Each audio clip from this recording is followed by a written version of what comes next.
Good morning, beloveds. It is technically still morning, and yes, I know I'm an hour late, but we opted to go to Mercer Arboretum today. I'm still off for the Ministers' Gathering, which starts at 11, and Tom took the day off. So it's going to be hot this afternoon, so we decided, let's go first thing in the morning. And it was nice, and it was pretty, and it was relatively cool in the shade, and there were all kinds of interesting plants, and I took a lot of pictures of lizards. But so yeah, that's the reason I'm late, and but trying to get out of my routine. Through this whole pandemic, I've been very strict about my routine, like rigid about my routine. And I know that it's a way for me to manage my anxiety, so it was like, no, let's do something different today. So the alarm went off at the same time, but we got up, got dressed, got in the car, drove to the Arboretum, and had a good walk around. And so I'm going to do this, and then I'm going to go and eat something and go to the Ministers' Gathering. So yes, Cleopatra, I love nature. I took a lot of pictures. I will post them later. So, yes. I got 2 spiders in there too, so if you don't like spiders, fair warning. Okay, today is September 16th. It is Wednesday. Our title is I Radiate the Fullness of Nature, for I Fear Nothing. Ever follow that which is good, and that is from 1 Thessalonians 5:15. All right. In the name of good, I unify myself with the divine presence. Fear has no place in my being. God is not afraid of anything. The divine mind has no enemies. The divine spirit knows no opposites. As I consciously draw close to this divine center and source of all beings, I feel the radiation of its warmth and color. I enter into that faith made perfect through love and confidence, that assurance made complete by the abandonment of myself to the divine, acknowledging good in all my ways, desiring only the good for others, refusing to accept evil as part of the divine kingdom. I rest in calm assurance. Peace, poise, and power belong to my kingdom. Joy and love are gifts from on high, gifts that I gladly acknowledge and enthusiastically accept, knowing that the gift is not to me alone, but is the gift of life to all that lives. I gladly share my good, scattering it everywhere, knowing that everything is love. I gladly give myself to life, to the joy of living. All right then. And it was really hard to read that all the way through because immediately I was like, oh, but. So I radiate the fullness of life. I radiate the fullness of life, and that is joy. When think about those moments when you are in joy, and when you are in joy, you feel larger than life. So I radiate the fullness of life. And when you're in joy, it's really hard to be in fear. It's really hard to be in fear when you are in joy. So it's like, find joy, and that will help to reduce fear. So I radiate the fullness of life, for I fear nothing. If we could stay in that all the time. Spiritual beings having human experiences, though. In the name of good, I unify myself with the divine presence. That is what Science of Mind teaches. It's like, there is a divine presence. You are part of that divine presence. Recognize that you are a part of a greater whole. And through that divine presence, all things are possible. Fear has no place in my being. God is not afraid of anything. Okay. The divine mind has no enemies. The spirit knows no opposites. How is that possible? Because, and this is what I learned from Jesse, for you to be afraid of something, you have to judge that as outside of yourself. That is not possible for spirit, God, whatever you want to call it. It's not possible because there is nothing outside of it. So therefore God cannot judge. Therefore God cannot fear. Therefore there are no opposites, because there is nothing outside of spirit. And that is why spirit cannot judge. And that's where I was like, oh, I have to get all the way through this. But it's a super important point. God is not afraid of anything because there is nothing outside of God.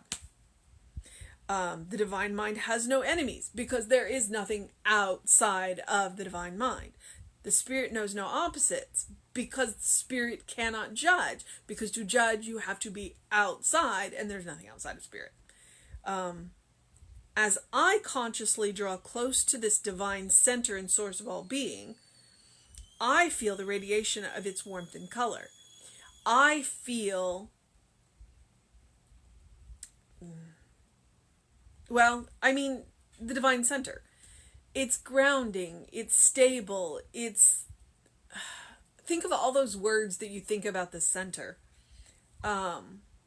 Stable, grounding, why are those the only two words I can think of right now? Everything radiates around the center. The center holds things in track, in position, if the center is not stable, then the whole, so that's where we want to go. We want to go to the center. I enter into that faith made perfect through love and confidence. Okay, so your faith, which you have, is made perfect through love and confidence. Love is obvious. Confidence, what is confidence? If I had a dictionary, I'd look it up.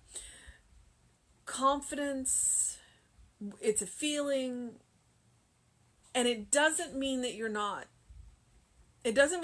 scared. But it means knowing that you can do it even if you are scared. So faith, that's why they say you can take the first step without seeing the whole staircase. You have confidence in your ability to handle whatever is coming towards you. That assurance made complete by the abandonment of myself to the divine. What are you abandoning when you say you are abandoning yourself to the divine? I would say the ego. The ego has a place. Its job is to keep you alive. But when you are in the divine, like fully in the divine, then you don't need ego. So you are abandoning the ego, which wants to keep you separate and keep you safe, but it doesn't need to keep you safe from the divine. So that assurance made complete by the abandonment of myself, the ego, to the divine, acknowledging good in all my ways, desiring only good for others. Desiring only good for others. Because if you are in the divine, you can't want anything else for everyone else. You can only want good. That is what the divine wants. So if you are unifying with the divine, what you want is good for everyone. That's the agreement. That's the only possibility. Refusing to accept evil as a part of the divine kingdom. Because evil isn't a power, evil is a misuse of the law. So evil is not a power in and of itself, therefore it is not part of the divine kingdom. It is in the choices that we can make and the uses that we make of the law, but it is not a thing in and of itself. I rest in calm assurance. Peace, poise, and power belong to my kingdom. Joy and love are gifts from on high, gifts that I gladly acknowledge and enthusiastically accept. Joy and love are gifts. So gladly acknowledge and enthusiastically accept them when they come to you in whatever form they come to you. Knowing that the gifts are not meant for me alone, but is the gift of life to all that lives. And that's the best thing about love and joy. It's multiplied when you share it. Joy is multiplied when shared. Love is multiplied when shared. They are two of the things that are never diminished by sharing. Never. Never. Now, I will grant you that there are occasionally people that you don't want to share them with, because I learned a new word yesterday, negaholic. So if you are having a joy and you know a negaholic, send them joy from a distance, but don't necessarily share your joy in the moment with them. Go share it with somebody that will help you multiply it.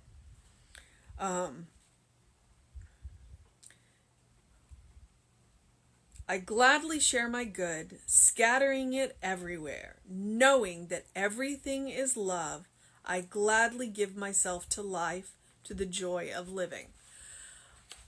Which means we've got one heck of a mission today. I mean, just our mission is to gladly acknowledge and enthusiastically accept love and joy and give ourselves to life and to the joy of living. Which some days is easy. Like today in the Arboretum,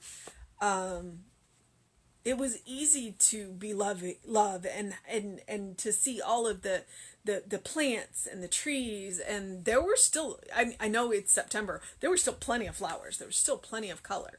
I had no idea ginger had so many beautiful colors. So joy, it's easy there. But what we do is we go out into places like that and we do things like that. Whatever sparks love in us and sparks joy in us, so that we bank it. We bank it. So that when we're having those moments that are less than, we have a bank we can go to and go, oh, no. Okay, things aren't looking so great right now, but here's the way it was. And because it was this way before, I know it can be this way again. So we go to our bank and we pull that love out and we pull that joy out and we go, okay, things are a little dark right now. Things are a little tough right now. But I got this bank of joy and I've got this bank of love. And I'm going to make a withdrawal. So I would encourage you to go and make deposits in your bank of love and bank of joy for those moments. Because, Spirit is going to give you all of the joy and all of the love that you can handle. How big is your cup of acceptance? I'm starting to think that may be a watchword for me. I probably should write that down. How big is your cup of acceptance? So go. That's part of the reason why I say do something loving for yourself. Do something kind for yourself. Do something compassionate for yourself. Because when you are doing that, you are making those deposits into that bank of joy and love. So that when things happen, you can go, it was good before. I know it was good before. And I know it will be again. And it will get you through. Part of the reason why I take pictures is, one, I love to share them. And two, so I can look back and it brings that memory up and it brings that joy back up. And it doesn't take up a lot of space in my home. It takes a lot of space on my electronics, but we won't talk about that.